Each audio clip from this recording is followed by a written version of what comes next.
బిల్లులు రిలీజ్. మాజీ sarpanch ఎంపీటీసీలకు good news. గత ప్రభుత్వ హయాంలో చేసిన అభివృద్ధి పనులకు సంబంధించిన పెండింగ్ బిల్లులను చెల్లించాలని గత కొన్ని రోజులుగా తాజా మాజీ సర్పంచ్లు, ఎంపీటీసీలు, స్థానిక సంస్థల ప్రజాప్రతినిధుల ఆందోళనలు చేస్తున్న సంగతి తెలిసిందే. తాము చేసిన అభివృద్ధి పనులకు సంబంధించి ప్రభుత్వం నుంచి సుమారు 1000 కోట్లకు పైగా రావాలంటున్నారు. ఆస్తులు అమ్ముకుని బంగారు ఆభరణాలు కుదువపెట్టి అప్పులు తెచ్చి పనులు చేశామని ఆవేదన వ్యక్తం చేస్తున్నారు. వీరికి ప్రతిపక్షాలు సైతం మద్దతుగా నిలుస్తున్నాయి. పెండింగ్ బిల్లులను వెంటనే విడుదల చేయాలని డిమాండ్ చేశాయి.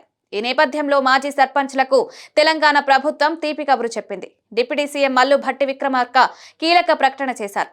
గత ప్రభుత్వంలో వివిధ రకాల అభివృద్ధి పనులు చేసిన స్థానిక సంస్థల ప్రజాప్రతినిధుల పెండింగ్ చెల్లిస్తామని చెప్పారు. బిల్లుల్లో 10 లక్షల రూపాయలు విలువైన వాటిని త్వరలో చెల్లింపులు చేస్తామని ప్రకటించారు. ఈ స్థాయి బిల్లులకు మొత్తం రాష్ట్ర వ్యాప్తంగా 400 కోట్ల వరకు ఇవ్వాల్సి ఉంటుందన్నారు.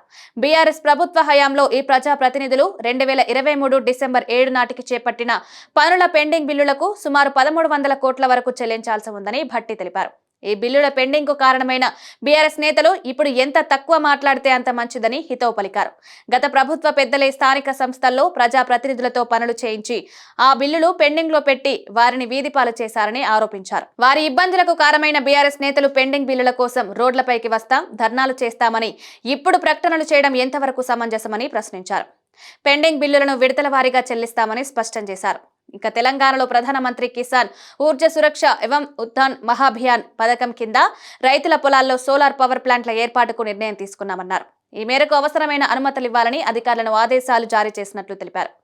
ఒక రైతు పొలంలో 0.5 నుంచి 2 మెగావాట్ల వరకు సోలార్ పవర్ ప్లాంట్లను ఏర్పాటు చేయవచ్చన్నారు.